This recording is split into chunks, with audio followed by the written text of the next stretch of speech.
Bahkan suruh jual jubah untuk beli pedang. Tapi keberatannya adalah kalau memang itu pedang sungguhan, Tuhan suruh mereka bawa pedang, kenapa Petrus gunakan pedang itu? Mestinya Tuhan mau kita bawa pedang bukan untuk menyerang, tapi untuk bela diri. Ya. Tapi pertanyaannya adalah bahwa apakah kita harus membela diri dengan pedang pada waktu kita pergi pelayanan? Nah, itu menjadi masalah. Ya, ada yang mengartikan ini sebagai sebuah simbol. Karena Efesus 6 ayat 17, terimalah ketopong keselamatan dan pedang roh, yaitu firman. Maka mereka mengartikan ini secara simbolik bahwa Tuhan suruh bawa pedang di dalam pelayanan itu maksudnya bawa firman. Dan bahkan mereka bilang ini dua pedang. Mereka bahkan menafsir bahwa dua pedang itu satu perjanjian lama, satu perjanjian baru. Jadi wah pas sudah dua pedang ini. Ya, turun pelayanan bawa dua pedang. Perjanjian lama, perjanjian baru.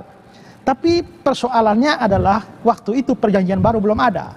Perjanjian baru itu kan baru ditulis setelah Tuhan Yesus naik ke surga. Bagaimana pada waktu itu Tuhan Yesus suruh mereka bawa pedang dua, satu PL, satu PB.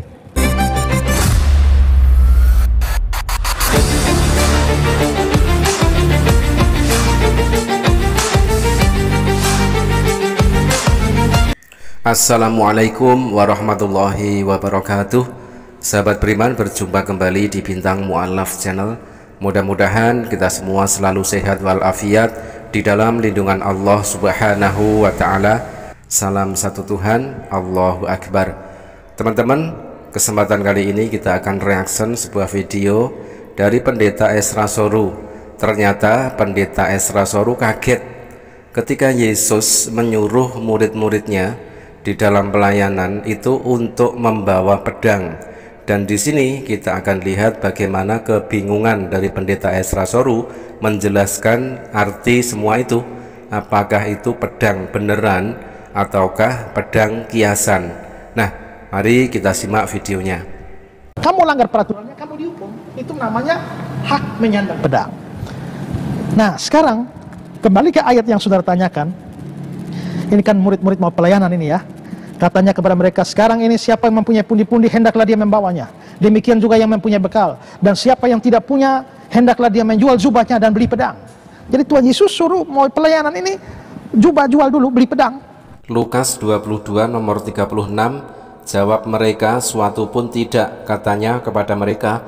Tetapi sekarang ini siapa yang mempunyai pundi-pundi, hendaklah ia membawanya. Demikian juga yang mempunyai bekal, dan siapa yang tidak mempunyainya, hendaklah ia menjual jubahnya dan membeli pedang. Nah pertanyaan, lalu mereka bilang, Tuhan ini dua pedang. Lalu Tuhan bilang apa? Sudah cukup. Nah apakah Tuhan Yesus memang dalam pelayanan suruh murid-murid bawa pedang? Ini pedang apa? Apakah memang sungguh-sungguh bawa pedang? Bermakna harfiah? Atau simbol? Atau kiasan? Nah memang ada penafsiran-penafsiran berbeda. Ada yang menganggap bahwa ini adalah pedang yang harfiah. Jadi mereka mengatakan bahwa Yesus betul-betul menyuruh murid-muridnya itu bawa pedang. Bahkan suruh jual jubah untuk beli pedang. Tapi keberatannya adalah kalau memang itu pedang sungguhan, Tuhan suruh mereka bawa pedang, kenapa Petrus gunakan pedang itu? Mestinya Tuhan mau kita bawa pedang bukan untuk menyerang, tapi untuk bela diri. Ya. Tapi pertanyaannya adalah bahwa apakah kita harus membela diri dengan pedang pada waktu kita pergi pelayanan? Nah, itu menjadi masalah. Ya, ada yang mengartikan ini sebagai sebuah simbol. Karena Efesus 6 ayat 17, terimalah ketopong keselamatan dan pedang roh, yaitu firman. Maka mereka mengartikan ini secara simbolik bahwa Tuhan suruh bawa pedang di dalam pelayanan itu maksudnya bawa firman. Dan bahkan mereka bilang ini dua pedang. Mereka bahkan menafsir bahwa dua pedang itu satu perjanjian lama, satu perjanjian baru. Jadi wah pas sudah dua pedang ini. Ya, turun pelayanan bawa dua pedang. Perjanjian lama, perjanjian baru. Tapi persoalannya adalah waktu itu perjanjian baru belum ada. Ya, perjanjian baru itu kan baru ditulis setelah Tuhan Yesus naik ke surga. Bagaimana pada waktu itu Tuhan Yesus suruh mereka bawa pedang dua, satu PL, satu PB. Jadi rasanya ini bukan tafsiran yang tepat. Karenanya saya lebih setuju bahwa ini harus, kata pedang di sini harus diartikan secara figuratif atau kiasan. Maksudnya mereka tidak betul-betul harus jual jubah untuk beli pedang. Kata-kata itu hanya menunjukkan bahwa sekarang mau pelayanan, itu mereka harus jual jubah lalu bawa pedang. Itu menunjukkan bahwa mereka pasti akan mengalami kesulitan yang besar. Dan karena itu mereka harus lebih berjaga-jaga atau lebih waspada, karena musuh tentu banyak, mereka harus berwaspada. Dan ini sebenarnya adalah pandangan mayoritas penafsir. Di dalam ayat yang tadi dikutip oleh pendeta Ezra Soru, yang mana Yesus menyuruh para murid-muridnya untuk jual jubah, beli pedang, ternyata pedangnya adalah pedang kiasan menurut pendeta Ezra Soru tersebut ya. Nah, di sini kita bisa melihat kebingungan dari pendeta Ezra Soru.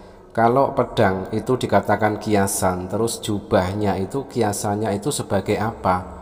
Dan lagian ayat tersebut bertolak belakang dengan Matius 10 nomor 34 berikut ini. Jangan kamu menyangka bahwa aku datang untuk membawa damai di atas bumi. Aku datang bukan untuk membawa damai, melainkan pedang.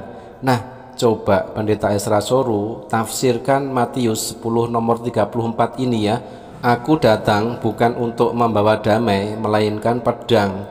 Nah, damai di sini kiasannya apa? Terus pedang di sini kiasannya apa? Pasti pendeta Ezra Soru akan lebih muter-muter kebingungan lagi. Nah, kalau memang itu pedang kiasan, kenapa dibilang Tuhan ini dua pedang? Bukankah dua pedang itu menunjuk bahwa itu adalah sesuatu yang harfiah? Nah, sebenarnya gampang, bahwa Yesus sementara bicara tentang pedang kiasan, tapi para murid itu salah paham. Mereka pikir Yesus sedang bicara tentang pedang harfiah, dan karena itulah maka mereka bilang ini dua pedang. Tapi apa maksudnya Yesus sudah cukup? Apakah Yesus sudah cukup dua pedang? Bagaimana dua pedang bisa cukup sedangkan mereka 11 orang? Macet. Kelihatannya sudah cukup, itu bukan merujuk pada pedang, tapi maksudnya merujuk pada pembicaraan itu. Jadi maksudnya Yesus sedang bicara kiasan, kamu harus bawa pedang. Kiasan bahwa harus berhati-hati karena bahaya banyak. Tapi murid-murid ini karena bebal, dipikir pedang sungguhan, maka mereka bawa kasih Yesus dua pedang. Yesus sudah cukup. Maksudnya bukan cukup dua pedang, tapi cukup membicarakan hal ini karena kalian bebal tidak mengerti apa yang saya maksudkan. Nah, dari pengertian seperti itu maka kita harus mengartikan bahwa bagian itu harus diartikan secara kiasan, pedang kiasan, dan bukan pedang alegoris atau simbolik atau harfiah. Teman-teman, kita masih melihat penjelasan dari pendeta Ezra Soru yang muter-muter di dalam kebingungan tentang menjelaskan itu adalah sebenarnya pedang secara harfiah ataukah pedang secara simbolis. Itu pedang beneran pedang ataukah pedang-pedangan? Seperti itu kan, tapi ujung-ujungnya pendeta Ezra Soru menyimpulkan itu adalah pedang kiasan. Kembali kita akan bacakan ayat di dalam Bible, di dalam Matius 10 nomor 34 dan seterusnya ya. Kita tidak usah menafsirkan, kita tidak usah menyimpulkan, tetapi kita cukup membacanya saja dan memahami apa yang tertulis di dalam Bible tersebut. Apakah yang dimaksud pedang itu adalah pedang secara kiasan ataukah pedang beneran atau benar-benar pedang. Matius 10 nomor 34. Jangan kamu menyangka bahwa aku datang untuk membawa damai di atas bumi. Aku datang bukan untuk membawa damai, melainkan pedang. 35. Sebab aku datang untuk memisahkan orang dari ayahnya, anak perempuan dari ibunya, menantu perempuan dari ibu mertuanya. Nah, di dalam Matius 10 nomor 34 dan 35 ini saja, masihkah pendeta Ezra Soru dan umat Kristen menyimpulkan bahwa pedang yang dibawa oleh Yesus tersebut adalah pedang secara kiasan?